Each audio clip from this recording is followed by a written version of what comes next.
الرحیم اللہ تبارک و تعالیٰ کے پاکیزہ نام سے آغاز کرتے ہیں جو بہت مہربان نہایت رحم والا ہے۔ پچھلے پروگرام میں حدیث نمبر 758 ذکر کی تھی، جس میں حضرت سعد رضی اللہ تعالیٰ عنہ نے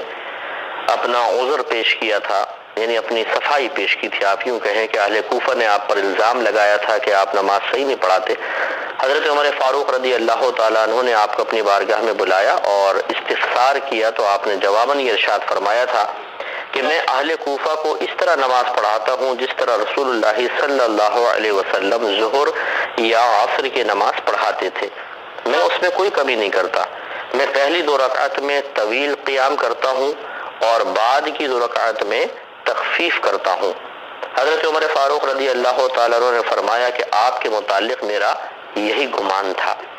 اس پر ہم آپ کو بتا رہے تھے کہ اس سے ظاہر ہوا کہ اگر مثلا آپ 4 رکعت فرض پڑھ رہے ہیں، کیونکہ فرضوں کی بات ہو رہی ہے، تو پہلی 2 رکعتوں میں طویل قراءت ہے، آخری 2 میں کم ہے۔ وہ طوالت کس اعتبار سے ہے کہ پہلی 2 میں الحمد شریف بھی پڑھی جائے گی جو واجب ہے، اور اس کے ساتھ ایک سورت ملائی جائے گی اور یہ بھی واجب ہوتا ہے، تو الحمد اور سورت ملانے کی وجہ سے قراءت طویل ہو جاتی ہے۔ لیکن تیسری اور چوتھی میں صرف الحمد شریف کا پڑھنا مستحب ہے، لہذا اس کے مقابلے میں قراءت گویا کہ نصف ہو جاتی ہے، تخفیف کے ساتھ ہو جاتی ہے۔ اور مزید میں آپ کی خدمت میں عرض کروں کہ تیسری اور چوتھی کے بارے میں احناف یہ کہتے ہیں کہ الحمد کا پڑھنا افضل اور مستحب ہے، لیکن اگر کوئی الحمد نہ پڑھے اور صرف 3 بار سبحان اللہ سبحان اللہ سبحان اللہ بھی کہہ لے تو کافی ہے، کیونکہ آخری 2 میں قراءت مطلوب نہیں ہے، ذکر الہی بھی کر سکتے ہیں۔ حتیٰ کہ یہاں تک فرمایا کہ جتنی دیر میں 3 بار سبحان اللہ سبحان اللہ سبحان اللہ کہا جاتا ہے، اتنی دیر اگر کوئی خاموش بھی کھڑا رہا تو بھی کافی ہے۔ یہ اس طرح کے تابعین کے اقوال ملتے ہیں کہ جن میں صرف خاموش کھڑا رہنا بھی کافی قرار دیا گیا ہے، جس کے بارے میں میں تھوڑا سا آپ کو عرض کرتا ہوں کہ حضرت ابراہیم بیان کرتے ہیں کہ حضرت عبداللہ بن مسعود رضی اللہ تعالی عنہ کے تمام اصحاب پہلی 2 رکعت میں سورہ فاتحہ اور اس کے ساتھ کچھ قرآن مجید پڑھتے تھے، اور آخری 2 رکعت میں بالکل قرآن نہیں پڑھتے تھے۔ دیکھیے اب اس کا حوالہ ہے کتاب الآثار سے، حدیث نمبر 110 ہے یہ کتاب الآثار، امام ابو یوسف رضی اللہ تعالیٰ عنہ سے مروی اس میں حدیث جو ہے وہ یہ ہے۔ تو اس سے معلوم ہوا کہ صحابہ کرام علیہم الرضوان تیسری اور چوتھی میں بعض صحابہ ایسے تھے کہ جو قرات تک نہیں کرتے تھے، صرف ذکر الہی وغیرہ کر لیتے تھے۔ اسی طریقے سے ایک اور اس میں روایت دیکھ لیجئے، حضرت ابو جعفر احمد بن محمد الطحاوی حنفی جو سن 321 ہجری میں آپ فوت ہوئے ہیں، آپ یہ لکھتے ہیں کہ نماز کی آخری 2 رکعتوں کی قراءت میں فقہا کا اختلاف ہے۔ امام اعظم ابو حنیفہ، سفیان ثوری اور ان کے اصحاب کا مذہب یہ ہے کہ نمازی کو اختیار ہے کہ ان رکعتوں میں سورہ فاتحہ پڑھے، تسبیح پڑھے یا کچھ بھی نہ پڑھے۔ ان کی دلیل یہ حدیث ہے۔ امام عبد الرزاق بن حمام نے فرمایا کہ ہمیں معمر نے خبر دی، انہوں نے زہری سے روایت کی، انہوں نے کہا کہ ہمیں عبید اللہ بن ابی رافع نے حدیث بیان کی، اور انہوں نے یہ کہا کہ حضرت علی رضی اللہ تعالی عنہ ظہر اور عصر کی پہلی 2 رکعتوں میں سورہ فاتحہ اور اس کے ساتھ کوئی سورت پڑھتے تھے، اور دوسری 2 رکعتوں میں بالکل قرآن نہیں پڑھتے تھے۔ یعنی حضرت علی رضی اللہ تعالیٰ عنہ کے بارے میں بھی منقول ہے۔ اور زہری فرماتے ہیں کہ حضرت جابر رضی اللہ تعالیٰ عنہ ظہر اور عصر کی پہلی 2 رکعتوں میں سورہ فاتحہ اور اس کے ساتھ کوئی سورت پڑھتے تھے، اور دوسری رکعتوں میں صرف سورہ فاتحہ پڑھتے تھے۔ اور امام زہری نے مزید فرمایا کہ نمازی اپنے امام کی اقتداء کرتے تھے، یعنی نمازی اپنے امام کی اقتداء کرتے تھے۔ مصنف عبد الرزاق، شرح معانی الآثار، ان دونوں کے اندر یہ والی روایت موجود ہے۔ اور مصنف عبد الرزاق اور شرح مشکل الآثار میں حضرت عائشہ صدیقہ رضی اللہ تعالی عنہا سے مروی قول موجود ہے، وہ کہتی ہیں کہ آخری 2 رکعتوں میں، یعنی آپ کے بارے میں منقول ہے کہ آپ آخری 2 رکعتوں میں سورہ فاتحہ پڑھتی تھیں اور فرماتی تھیں کہ ان 2 رکعتوں میں دعا ہے، بس یعنی دعا کا مطلب کیا ہے؟ پوری الحمد شریف کی، وہ دعا پر مشتمل ہے کہ الحمد شریف پڑھیں، باقی کچھ بھی نہ پڑھیں۔ اور حضرت ابو سعید خدری رضی اللہ تعالیٰ عنہ سے مروی ہے کہ آخری 2 رکعتوں میں پہلی 2 رکعتوں کی نصف قراءت ہوتی تھی، اور امام محمد بن حسن شیبانی جو امام اعظم رضی اللہ تعالیٰ عنہ کے جلیل القدر شاگرد ہیں، آپ کا یہی مذہب تھا۔ اور حضرت سعد بن ابی وقاص اور حضرت علی رضی اللہ تعالی عنہما سے منقول ہے کہ وہ نماز کی آخری 2 رکعتوں میں قرآن بالکل نہیں پڑھتے تھے، تسبیح پڑھتے یا سورہ فاتحہ بطور دعا پڑھا کرتے تھے۔ اور یہ امام اعظم ابو حنیفہ رضی اللہ تعالی عنہ اور امام ابو یوسف کا مذہب ہے۔ اور حضرت ابن مسعود، حضرت عمر اور حضرت ابو الدرداء رضی اللہ تعالی عنہم سے مروی ہے کہ وہ نماز کی آخری 2 رکعتوں میں سورہ فاتحہ پڑھتے تھے، اور ائمہ ثلاثہ کا یہی مذہب ہے۔ تو یہ دیکھیں، یہ سب جو اقوال ہیں یہ سب کتابوں کے اندر درج ہے۔ چنانچہ فقہ حنفی کوئی ایسا نہیں ہے کہ اپنے پاس سے وضع کر لیا گیا اپنی رائے سے، بلکہ ہر چیز کی کوئی نہ کوئی دلیل موجود ہوتی ہے۔ تو اب خلاصہ کلام یہ ہوا کہ فرض کی پہلی 2 رکعتوں میں سورت بھی الحمد شریف بھی پڑھی جائے گی، اس کے ساتھ سورت بھی ملی جائے گی، لیکن تیسری اور چوتھی میں ہمیں اختیار ہے، چاہیں تو صرف الحمد شریف پڑھ لیں کافی ہے، چاہیں تو الحمد کی جگہ تسبیح پڑھ لیں، سبحان اللہ سبحان اللہ سبحان اللہ 3 مرتبہ پڑھ لیں کافی ہے، کیونکہ ایک رکن کی کم از کم مقدار 3 بار سبحان اللہ کے برابر ہوتی ہے۔ تو 3 بار آپ نے سبحان اللہ سبحان اللہ سبحان اللہ کہہ دیا تو قیام کا فرض پورا ہو گیا، آپ رکوع سجود کر سکتے ہیں۔ اور اگر چاہیں تو کچھ بھی نہ پڑھیں، 3 بار سبحان اللہ کی مقدار خاموش کھڑے رہیں تب بھی کافی ہے، لیکن افضل اور اعلیٰ یہی ہے کہ ہم سورہ فاتحہ کو پڑھ لیں۔ اس سے تمام بہن بھائی یہ بھی سمجھ گئے ہوں گے کہ اگر فرض کی تیسری یا چوتھی میں ہم نے الحمد نہیں پڑھی مثال کے طور پر اور سورت پڑھ ڈالی کوئی، تو کوئی سجدہ صاحب لازم نہیں ہوگا، یہ بھی کافی ہے۔ اور اگر کسی نے الحمد کے ساتھ ساتھ سورت بھی پڑھ ڈالی تب بھی کوئی مسئلہ نہیں ہے، کیونکہ کم از کم الحمد کا پڑھنا مستحب ہے، زیادہ قرات منع نہیں ہے، لیکن یہ خلاف سنت ضرور ہو جائے گی، کیونکہ پہلی والی زیادہ لمبی ہونی چاہیے، دوسری چھوٹی اور آپ نے اس طرح برابر کر دیا، یہ زیادہ خلاف سنت ہوگا۔ اور اسی طرح اگر کوئی سورہ فاتحہ پڑھنا بھول گیا اور اس نے 3 بار سبحان اللہ سبحان اللہ سبحان اللہ کہہ دیا، کوئی فرق نہیں پڑتا ہے، کیونکہ آخر میں سورہ فاتحہ کا پڑھنا واجب نہیں ہوتا ہے۔ تو امید ہے کہ آپ بہت سارے وساوس سے بچ جائیں گے اور یہ شرعی مسئلہ بھی اچھی طرح سمجھ کے دوسروں کو بھی سمجھائیں گے۔ حدیث نمبر ہے 760۔ حضرت خباب رضی اللہ تعالی عنہ جو راوی ہیں اس کے، وہ کہتے ہیں کہ ان سے سوال کیا گیا کہ کیا نبی کریم صلی اللہ علیہ وسلم ظہر اور عصر میں قرآن پڑھتے تھے؟ انہوں نے کہا کہ جی ہاں۔ ہم نے کہا کہ آپ اس کو کیسے پہچانتے تھے کہ نماز تو سری ہے،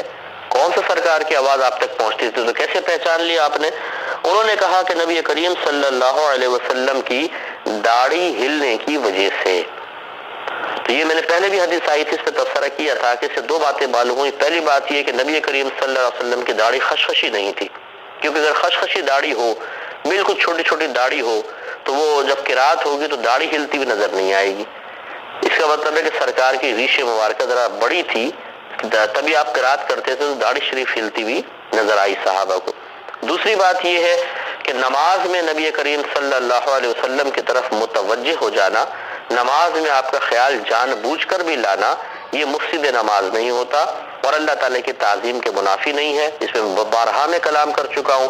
صحیح حدیث یہ کہہ رہی ہے کہ صحابہ نماز پڑھتے تھے، ہونا ہی چاہیے تھا کہ استغراق ہوتا، اللہ تعالیٰ کی طرف متوجہ ہوتے، دائیں بائیں بھی توجہ نہ جاتی، لیکن صحابہ کرام علیہم رضوان کے عمل سے اور پھر نبی کریم صلی اللہ علیہ وسلم اس بات کو جاننے کے باوجود منع نہ فرمائیں، اس سے یہ معلوم ہوا کہ نماز میں اگر بالفرض سرکار سامنے موجود ہوں تو سرکار کی طرف متوجہ ہونا اس میں کوئی حرج نہیں ہے، اور جب متوجہ ہوں گے تو خیال مصطفیٰ صلی اللہ علیہ وسلم بھی آئے گا، اور وہ تعظیم کے ساتھ ہی آئے گا، کوئی توہین اور تحقیر کے ساتھ تو آئے گا نہیں۔ اس کا مطلب یہ ہوا کہ نماز میں نبی کریم صلی اللہ علیہ وسلم کا خیال اقدس آ جانا یہ تعظیم الہی کے منافی نہیں ہوتا ہے۔ اچھی طرح ذہن میں رکھیں، بارہا ہم نے پہلے بھی کہا اور پھر بھی انشاءاللہ کہیں پر آتے رہیں گے، حدیثیں کہتے رہیں گے، اچھی طرح اس مسئلے کو اپنے ذہن میں راسخ فرما لیجیے۔ 97 نمبر باب ہے باب القراءۃ فی العصر، عصر کی نماز میں قرآن پڑھنے قراءت کرنے کا باب۔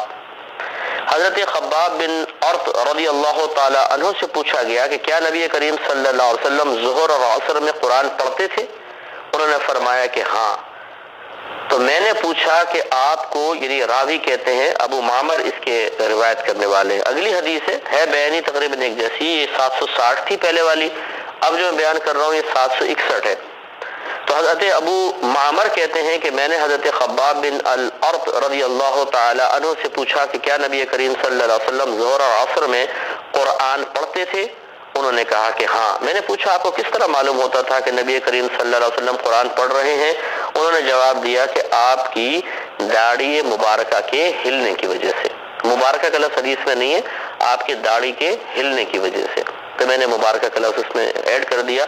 وضاحت اس لیے کر دی کہ شاید یہ ایسا نہ محسوس ہو آپ کو کہ صحابی کا یہ قول ہے۔ صحابی نے فرمایا کہ آپ کی ریش مبارکہ ہلتے ہوئے ہم نے دیکھی ہے۔ اور جب ہم ترجمہ کریں گے تو ہمیشہ یاد رکھیے کہ اگر آپ ترجمہ کرنا چاہیں عربک کا تو وہ لوگ اپنے عرف کے اعتبار سے الفاظ، مؤدبانہ الفاظ،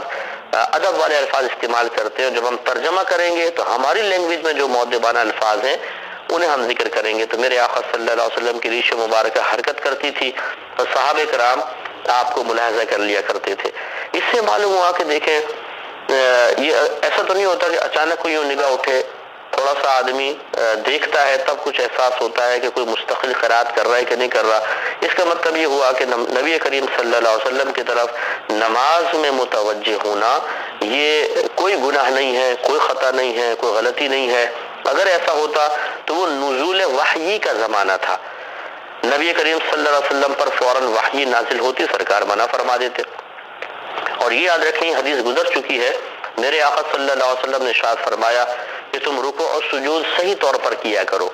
اس لیے کہ میں تمہیں اپنے پیچھے سے ویسے ہی دیکھتا ہوں جیسے اپنے آگے سے دیکھتا ہوں۔ آپ کو یاد ہوگا جو ریگولر سننے والی ہیں، حدیث گزر چکی ہے۔ اس کا مطلب یہ ہوا کہ اگر نبی کریم صلی اللہ علیہ وسلم نے صحابہ کرام کو کوئی خلاف شرع چیز کرتے ہوئے محسوس فرمایا یا ملاحظہ فرمایا، خلاف شرع سے مراد توجہ نہ رہی اور ہو گیا، تو سرکار نے فوراً تنبیہ فرمائی ہے، کیونکہ نبی کا کام یہ ہوتا ہے اگر کوئی غلطی کر رہا ہو تو اس کو فوراً سمجھائیں۔ تو اسی طریقے سے اگر یہ صحابی نماز میں نبی کریم صلی اللہ علیہ وسلم کی طرف دیکھ رہے ہیں تو باعطائے الہی آپ اپنی جو پیچھے کی آپ کی آنکھیں تھیں جو کس طرح کی تھی، اللہ اس کی حقیقت بہتر جانتا ہے، ان سے ملاحظہ فرما سکتے ہیں اور فرمایا بھی ہوگا۔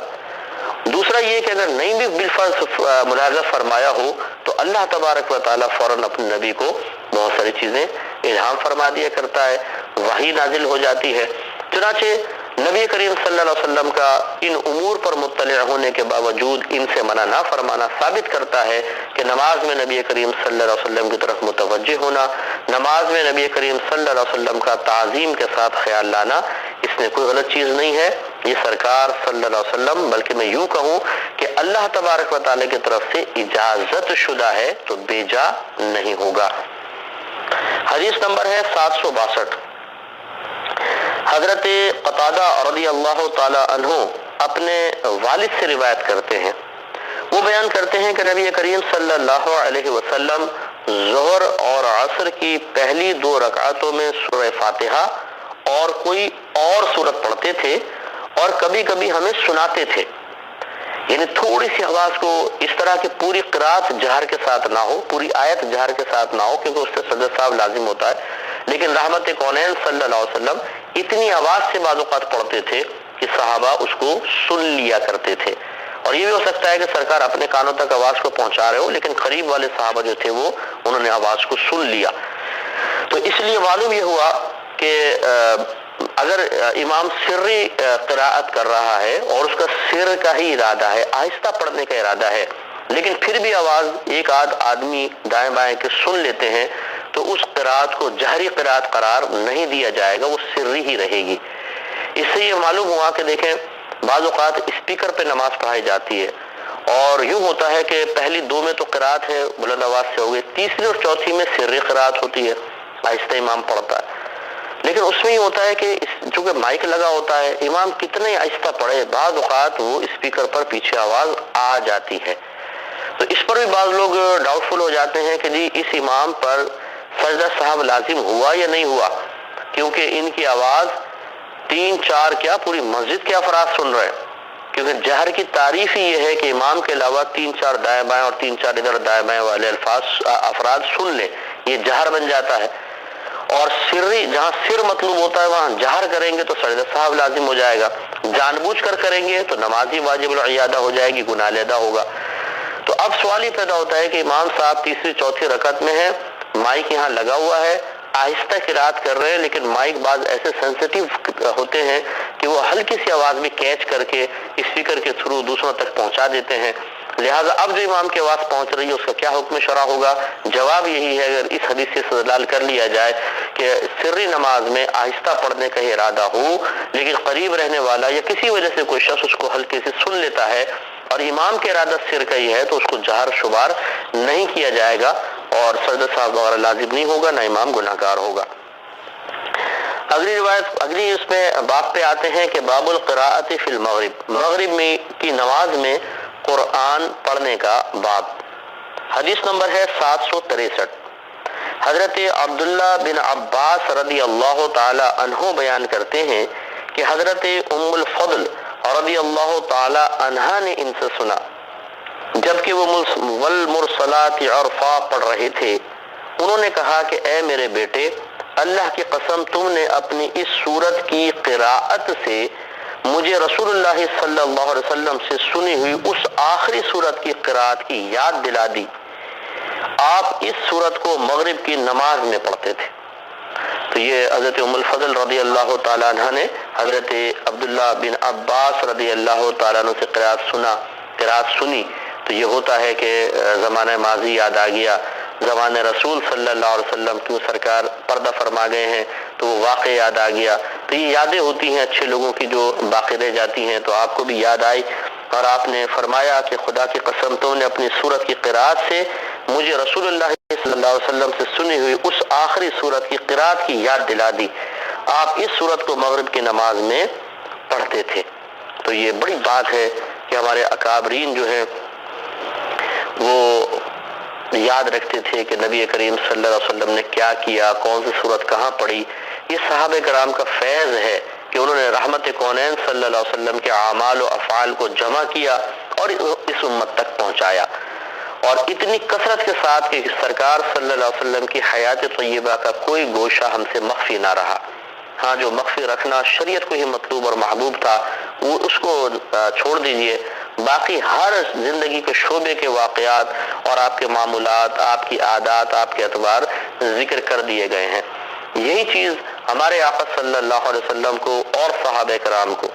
ہمارے آقا کو پچھلے نبیوں سے اور صحابہ کرام کو پچھلے نبیوں کے ساتھیوں سے ممتاز کر دیتی ہے۔ یعنی اور بہت ساری چیزیں ہیں، یہ نہیں کہ کہہ رہا ہوں کہ یہی ایک وجہ ہے، یہ بھی ایک بہت بڑی وجہ ہے کہ پچھلے نبیوں کی عادات و اطوار جمع نہیں کی گئیں، ان کے اصحاب نے لکھا نہیں، اور سرکار کے اصحاب نے ہر چیز کو لکھا تو ہم تک پہنچ گئے، اور ہم اس پر عمل کر کے بہت ساری سعادتیں حاصل کر سکتے ہیں۔ اللہ تعالی ہم سب کو عمل کی توفیق عطا فرمائے، آمین۔ وآخر دعوانا ان الحمد للہ رب العالمین۔